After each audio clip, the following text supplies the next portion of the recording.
Hey guys and girls, welcome to this week's episode of the No BS and Birchie podcast. I'm your host, Nathan Birch, and this is a show unraveling the truth to the facade of the 21st century. We're now exiting the Matrix and waking up to motherfucking reality.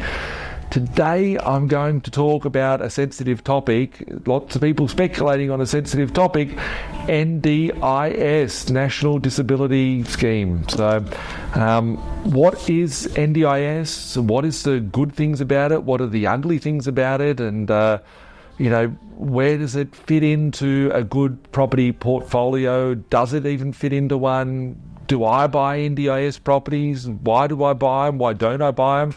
We're going to go for a dive in the matrix and talk about the pros and cons of it. So, in short, the government has come out the last few years and they've created the ability for people that are basically taking the burden off, right? So you've got a housing commission out there and, they try and stop the housing commission by giving, back in the day, they'd get like all the housing commission people, put them into one location, becomes a lot of crime, a lot of bad things that happen in there.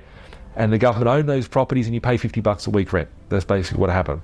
The government nowadays, when they do housing commission, they try and not own the property, but they'll say, okay, we'll give you some rent assistance. You rent $300 a week or $400 a week, we'll pay $200 of it, right? So it's like they're chipping in to helping lower income families be able to afford, and then disperses, certain elements of the market, and crime and stuff is not concentrated in one bad location, sort of thing. So besides the housing commission aspect, the government has to pay for people to be housed that maybe in a home or needing assistance. They might be someone that's severely disabled. They might have no arms or legs, right? They might have autism, they might have Down syndrome, they may not be able to live for themselves, they might have a mental incapacity, different varying grades of disabilities that people have.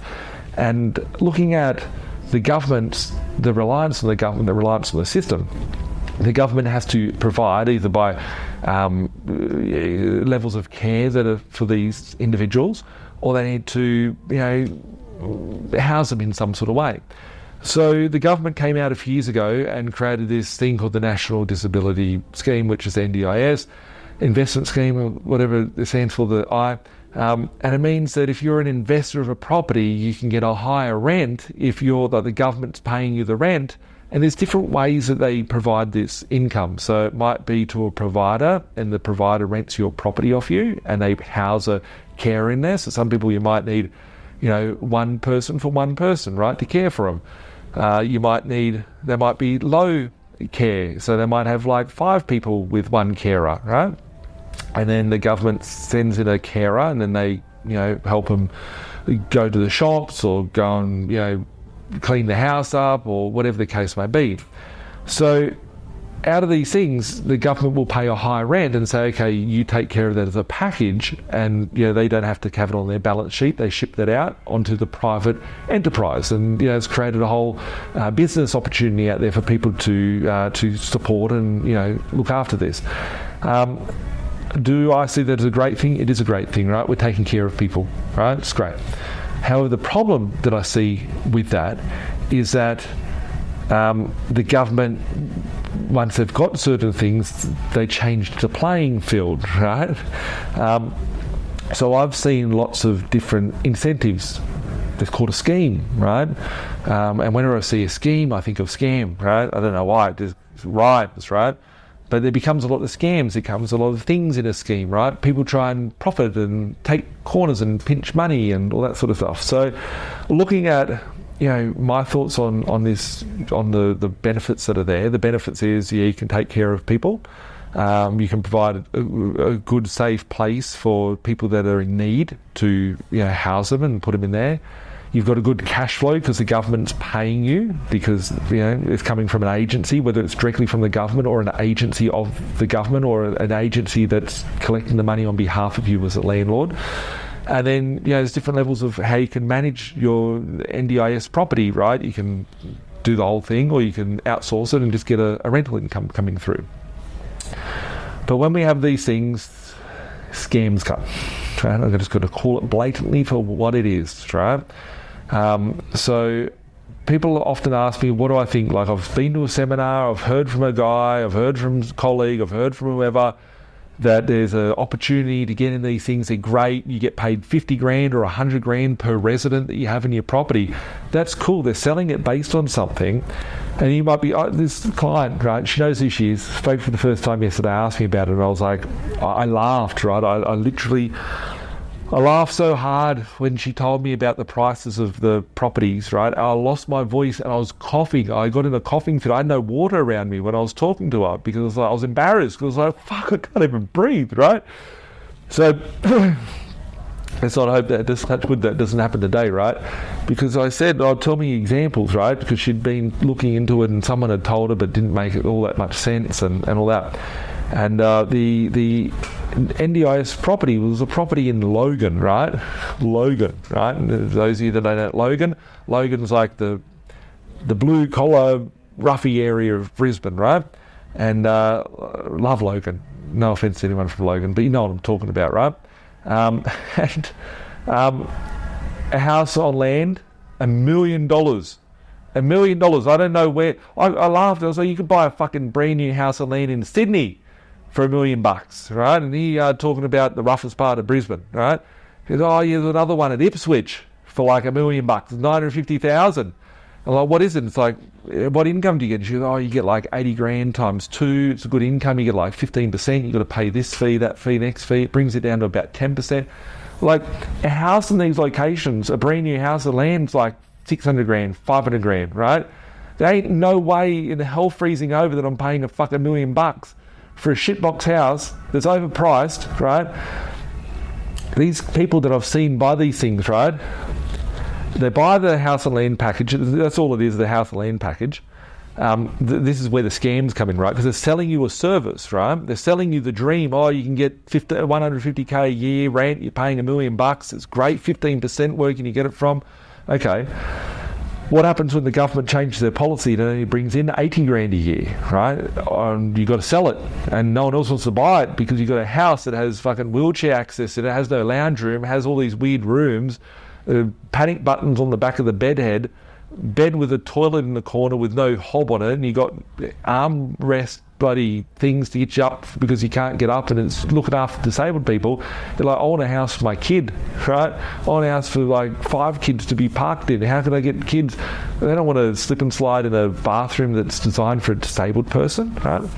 So the properties that I'm seeing getting marketed out there are worse than an off-the-plan property, because an off-the-plan property, which are expensive, way overpriced. I'm talking the realm of like 200 grand, 300 grand overpriced here. And they're weird properties. If you had to liquidate it, your market is so small, you're going to have to discount it to get it out the door, right? So you're buying it with the view of this. And, what's it going to look like in 3 years' time or 5 years' time? And I think that's where the big problem is going to lay in the next 2, 3, 4, 5, 6, 7, 8 years, right? And you think, Birchie, you're picking on the government for doing a good job. You're picking on the NDIS community, right? I'm not whatsoever, right? There's been many of these happen over the years. Pink dates, right? Who has solar on their house, right? Who has solar? You've installed solar. You put your money, goes back in the grid, you get electricity back. We're going to get paid back like 20 cents in the kilowatt hour or whatever, right? You get it, it's cool, making money. Then 6 months later, everyone else comes to the grid and you get paid 2 cents. Oh, we can't take your electricity, it's overloading our supply, we're not paying you at the moment, right? These things sound great at the start, right? But once you put enough into the system, the rules change, the changes happen, right? Who remembers, let's go back to 1900, 1913, 1915, 1903, 1901. Tax. What did tax originate as? Tax originated as a tax on tea bags, tea leaves, right? And it was a tea tax. And they're getting fucking taxed on your taxes, right? It starts off as one thing, and then once they get their power in, they start manipulating, changing, right, and doing things. So it's good while it's happening, right? This is the heyday. If someone wants to ask me the peakness of NDIS, I think we're in the peakness of NDIS, right? And what I could see happening in the future is that they're going to take away some of the funding, and they're going to shorten the funding, and they're going to go, oh, well, look, it's now at 70 grand, it's going to go down to 60 grand. Or, it doesn't seem like much, right? But then suddenly all your profit's gone, and then suddenly you're back to a normal property, right? So if we go back 10 years ago or 15 years ago, who remembers Kevin 07, right? Kevin 07, right? Good marketing campaign. This guy introduced the NRAS, right? National Rental Affordability Scheme, right?